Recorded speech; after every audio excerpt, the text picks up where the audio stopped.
Pasca perubahan nama koalisi pendukung Capres Prabowo menjadi Koalisi Indonesia Maju, peta dukungan partai koalisi santer kembali berubah dan kali ini Nasdem diisukan telah menekan kerjasama dengan PKB.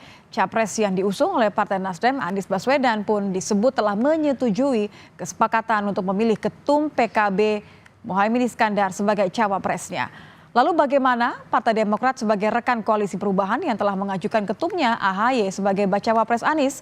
Kita akan membahasnya bersama Herzaki Mahendra, Koordinator Jubir Partai Demokrat. Selamat malam, Mas Herzaki. Mas Herzaki, Ya, selamat malam. Ya, saya harus konfirmasi terlebih dahulu. Kapan tepatnya Demokrat mendapatkan informasi bahwa Nasdem berkoalisi dengan PKB, termasuk soal keputusan Mas Anies memilih Caimin sebagai cawapresnya?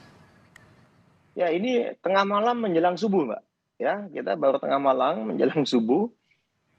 Dapat informasi disampaikan oleh Pak Sudirman Said, kami konfirmasi langsung dengan beliau, ya apakah benar informasi bahwa Nasdem dan PKB telah bersepakat sendiri, ya membentuk koalisi dan mengusung Mas Anies Baswedan sebagai capres dan Pak Muhaimin sebagai cawapres. Ya, kami terus mencermati ini dan kami kaget, tentu saja kaget luar biasa karena bagi kami ini bentuk politik yang tidak beretika dan tidak pantas ya. Karena namanya mengkhianati apa yang menjadi kesepakatan dan komitmen kita selama ini gitu. Ya, ya bagaimana keputusan ini diambil secara sepihak oleh teman-teman Nasdem yang kemudian mengambil kesepakatan dengan teman-teman PKB gitu. Dan disepakati juga oleh Mas Anies Baswedan. Kami kemudian mencoba mengkonfirmasi langsung ke Mas Anies, rencananya ingin bertemu langsung, tetapi karena beliau sedang di Surabaya, baru landing tadi sore. Tadi sore kami kemudian karena waktu sudah terlalu malam menurut kami, sedangkan sudah banyak pihak yang bertanya, kami mengkonfirmasi kepada beliau. Pertanyaannya sederhana, apakah benar ada koalisi baru Nasdem dan PKB ya, bersepakat untuk mengusung Anies Baswedan dan Muhaimin Iskandar? Oke. Jawabannya ya benar, gitu, benar, ya lalu ya berarti cawapresnya Muhaimin ya katanya.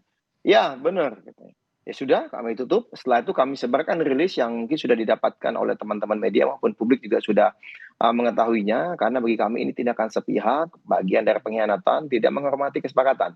Jadi mohon maaf nih, kalau kita bicara politik ini sama sekali tidak ada gentleman. Dan sampai dengan saat ini yang saya tahu Mas Anies sama sekali tidak ada upaya untuk mengkomunikasikan secara langsung dengan Mas AHY. Padahal 23 Januari 2023 awal tahun ini beliaulah yang mengajak Mas AHY secara langsung, ayo Mas kita menjemput jalan Tuhan, menjemput jalan takdir.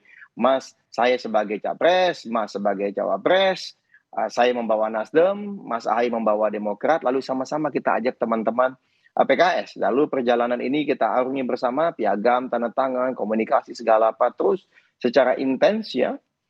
Ternyata kemudian berulang kali rencana deklarasi gagal dan gagal terus berbulan-bulan, tapi ada yang ini datang bertemu sebentar saja katanya sekali dua kali hari Senin atau Selasa, lalu kemudian langsung deklarasi.